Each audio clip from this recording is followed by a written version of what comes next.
500-foot steel islands who make desolate marches over the unmeasurable water of oceans. But they shudder at the closeness of banks and wharves in a river that watches their approach with hard and slippery eyes. To get from the Gulf of Mexico to New Orleans, they have to negotiate Southwest Pass, the narrowest, shallowest portion of the Mississippi River. And what would their chances be if they tried it alone, with just the crew that had brought them through oceans?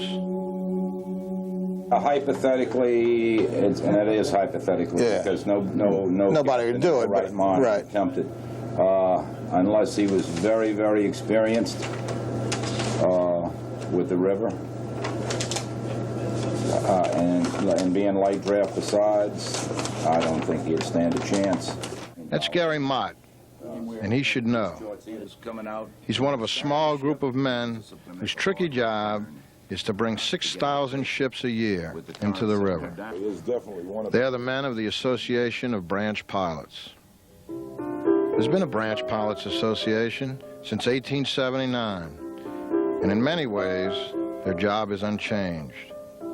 2 weeks of every month, a 23-man crew comes down to a tiny bit of land that is sometimes water, a tiny bit of land called Pilot Town. Walking may or not be much fun here on Pilot Town's quarter-mile or so of runway. But it's probably a land mammal's act of defiance to a world where just about everything floats or swims.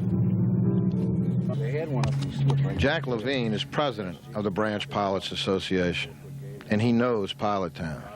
What was this now? This was the old general store. It's been closed, I know, at least 25 years. I don't know exactly when it closed. Yeah. But we've been in it once or twice when I was an apprentice. There's still old receipts and old stuff stored up in there. What's he growing, you know? What are we growing this year, Milton? Well, now I got peas and squash and bell peppers, eggplant, tomatoes, beans, and cucumbers. Got a little bit of everything. Keeping the rabbits out? Yeah, but not going to be able to keep the water out.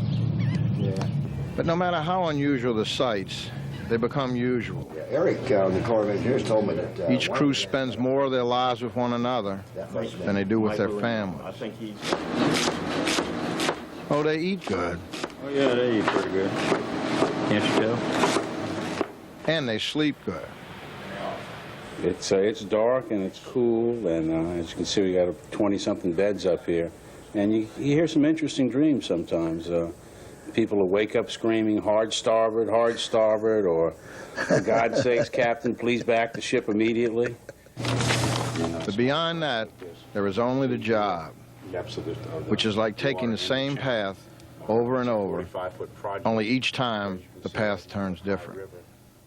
If you guys weren't aboard and some ship captain was attempting to get up here, where might he run into trouble? He would have to go, this is one bank of the river, and here's the two banks of the river here. He would have to stay in the white area if he had 43 or 44 feet of draft. All the rest of this is shallow. He couldn't go through there.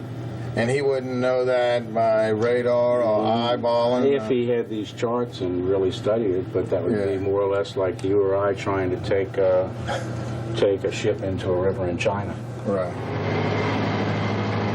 This is why there is a Pilot Town, because on an average of 34 times a day, a man like Louis Miller is needed.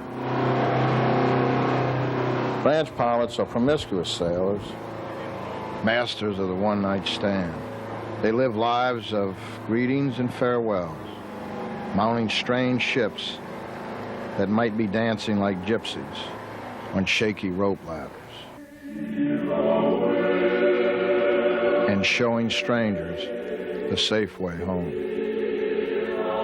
It is a powerful, powerful force, and you've got to know it, understand it, and respect it.